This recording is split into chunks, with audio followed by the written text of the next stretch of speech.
Fala pessoal, tudo beleza? Tudo certinho? Então nesse vídeo de hoje eu vou falar para vocês sobre a abelha Iraí, Nanotrigona testaicicornis.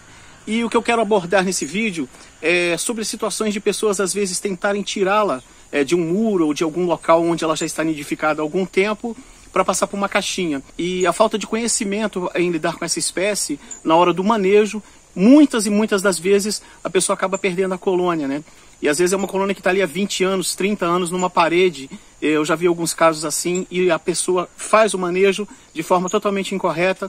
Ela é bem delicadinha, apesar de ser muito mansinha, fácil de lidar. Mas o que acontece? A pessoa não tem experiência. Se não for tirar aquele muro, a estrutura, se o muro for permanecer ali, eu sempre falo isso para as pessoas, deixem essa abelha onde ela está, e eu vejo isso até como um luxo hoje em dia. Vejo cada vez mais pessoas tentando tirar tanto jataís quanto iraís, e sem nenhuma experiência, e perdem as colônias. Semana passada mesmo, eu acabei atendendo 2 pessoas por telefone, ajudando na extração, conversando e orientando as pessoas. Todas as 2 colônias foram salvas, mas o que acontece? Sem conhecimento não adianta mexer, não vai botar a mão na abelhinha, você vai perder uma colônia que você tem ali há muitos e muitos anos. É claro, né, amigos, que se o muro estiver danificado, se o muro estiver caindo, estiver a perigo para a colônia, seja um tronco também de árvore podre, não está em condições de mantê-la por ali mais, aí sim a gente pega e arruma um jeito emergentemente de fazer, mas mesmo assim faz uma pesquisinha rápido, se tiver tempo. Mas já aconteceu casos de eu chegar no local e acontecer da árvore estar ali quebrada e ter que pegar, mas eu conhecia. E a pessoa que estava comigo não conhecia. Se fosse ele ia tentar salvar também de alguma forma para não deixar ela morrer ali com as formigas atacando, entre outros, né? Mas é o que eu falo para vocês. Cada espécie, cada uma tem um cuidado específico, tem um tipo de caixa específico, seja uma mirim, seja uma plebeia, seja uma jataí, seja uma iraí. Cada espécie é preciso adquirir o conhecimento sobre ela. Jamais coloque as mãos para abrir uma colônia se você não tem conhecimento algum sobre aquilo. No caso do manejo, deixar o máximo intacto possível. Evite de ficar quebrando para precisar ver a rainha, entre outros. Outra coisa, o mel deixa para colocar depois. Tira primeiro o ninho com o máximo de cuidado. Isso você lendo antes, isso você buscando conhecimento, buscando informações sobre a espécie que você procura. Eu vejo pessoas que me ligam às vezes e já estão tirando a abelha do muro, né? Já estão ali arrancando. Olha, eu estou aqui numa situação... Meus amigos, é muito difícil. Para quem não tem nenhum conhecimento sobre a espécie, até o tato do material de estrutura da colônia, a pessoa não sabe segurar, ela aperta um pouco mais ou um pouco menos, ela não sabe como pegar em algo tão delicado e tão bem feito pela natureza. Vocês me entenderam? E assim, a pessoa precisa saber o que é pólen, ela precisa saber o que é onde tem uma lixeira, ela precisa saber o que é própolis, ela precisa saber o que são potes de mel, onde está o ninho, o que são células verdes, células novas, o que são células maduras. Quem vai lidar com a abelha precisa saber isso. Tome nota, tá? É preciso saber cada coisa, onde está cada coisa, saber identificar cada coisa e, antes de mais nada, né, saber identificar que espécie é aquela que você está lidando. E a iraí é uma abelha, assim, que é muito fácil, mas muito fácil de perder a colônia. Porque assim que você abre aquela colônia ali, e já tem aqueles potes, um de mel, outro de pólen, tudo pertinho ali, próximos à região do ninho, a pessoa normalmente não sabe como lidar. A rainha muitas das vezes até sai daquela estrutura, algumas vezes ela foge, se esconde em algum canto.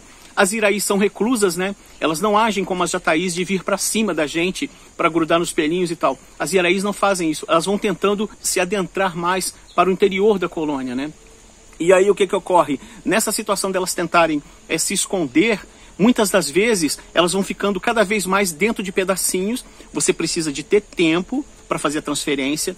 Pense que se você for fazer na parte da tarde, já vai chegar à noite, você não vai conseguir encontrar todas as abelhinhas. Você não vai conseguir pegar tudo, porque elas vão entrar em pedacinhos de cera dura, que são sobras dos compartimentos, que elas vão tentar se esconder. Então tenha muito, mas muito cuidado, tenha sempre o máximo de atenção. Você precisa de ter um sugador de abelhas também. É necessário que as abelhas novas sejam todas sugadas para você aproveitar o máximo de abelhas jovens que é necessário para a evolução da colônia. Outra coisa, a pessoa quer fazer uma divisão, às vezes no outono, uma época já mais difícil de alimento e aqui a temperatura já começa a baixar mais. Isso em algumas regiões são mais frias que outras, igual o meu caso aqui em Minas, que é mais frio, então já é mais complicado. Então preste atenção. Numa época dessa, fazer uma divisão, olha como é complexo. Se você separa metade dos discos e coloca numa outra caixa, num outro compartimento, a população de abelhas que vai ter que aquecer aquele interior do ninho, mesmo você colocando uma realeira, a probabilidade dela salvar, manter o aquecimento para gerar aquela princesa que se tornará a futura rainha daquela colônia, a probabilidade é bem baixa, porque com o frio da madrugada, por exemplo, aqui que bate 8, 9 graus, o que ocorre? Há um resfriamento, elas não dão conta de aquecer. Então, é isso que acontece, elas vão precisar de mais mel para poderem produzir mais cera, que elas transpiram a cera, né?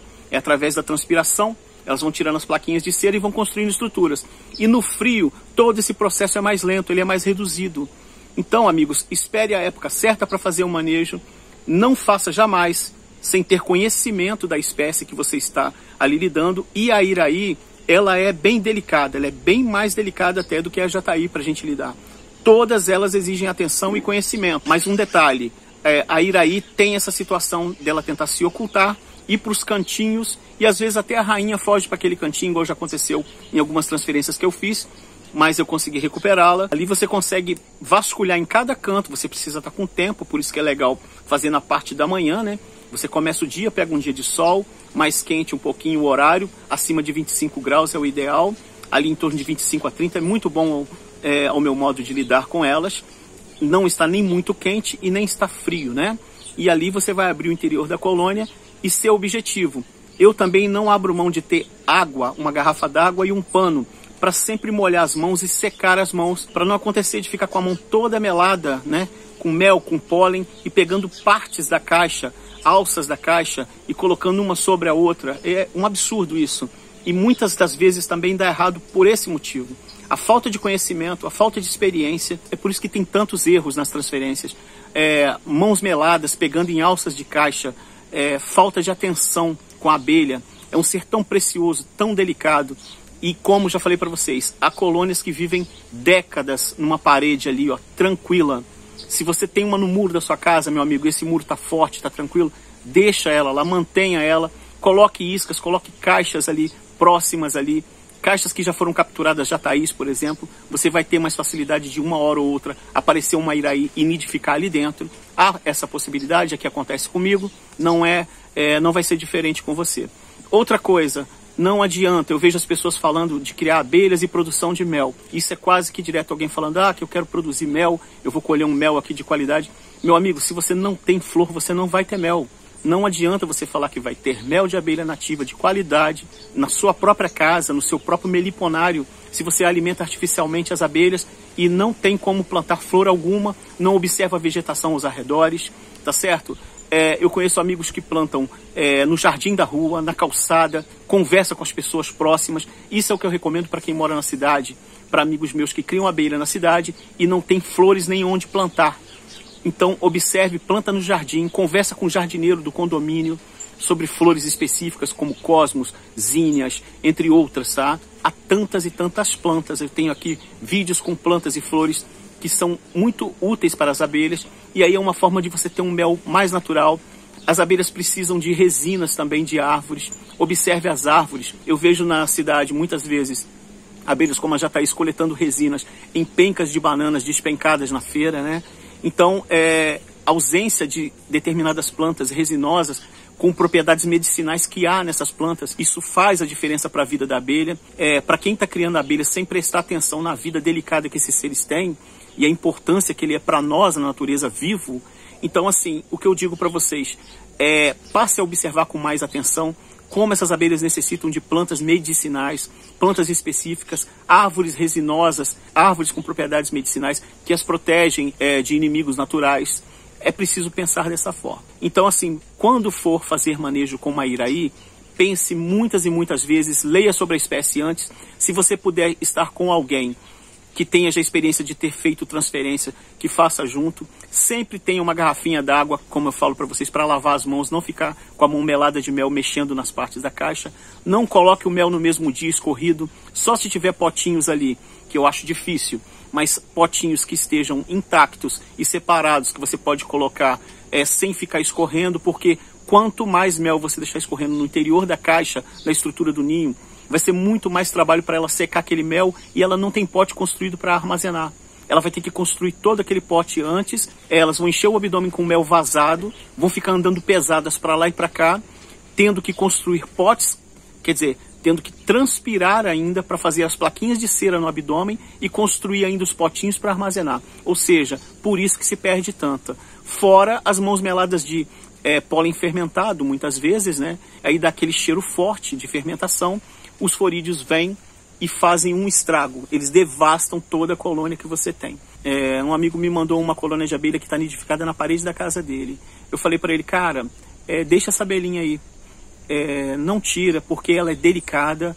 Ela está aí há quanto tempo? Ele já comentou que está há muito tempo lá, muitos anos. Então, amigo, ela vai continuar vivendo por muitos e muitos anos, ainda mais você estando consciente. Informe as pessoas que moram aí na casa a importância dela existir ali dentro, porque enquanto ela existe ali, esses anos todos que ela está vivendo ali, ela está polinizando aos arredores, ela está também levando os valores genéticos dela para formar outras colônias ali todos os anos, né? Isso é muito importante. E se você tira ela para botar ela numa caixinha e ela morre, ela não existe mais. Essa colônia que ia produzir várias outras durante um ano, ela deixa de existir. É menos uma abelha viva na natureza, nidificando naturalmente e produzindo outras colônias. Outro, vejo aí vários cursos falando, produza mel, tenha muito mel. Amigos, mel sem flores, isso não existe. Pensa bem, como eu vou produzir tanto mel sem flor? Como? Me explica aí.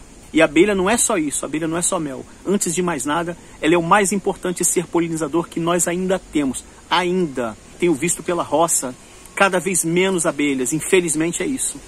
Eu tenho ido em lugares que eu sempre conheci a abelha, eu vejo a redução sendo acelerada. Muitas pulverizações, muitos tratamentos químicos, ela sumindo da roça.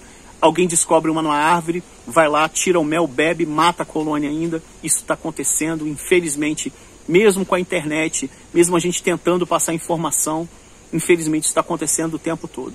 Um abraço para vocês, eu espero que vocês tenham gostado. Deixa a pergunta de vocês aí, assim que possível, eu vou responder com o maior prazer. Um abraço, até o próximo vídeo. Até mais, amigos. Valeu.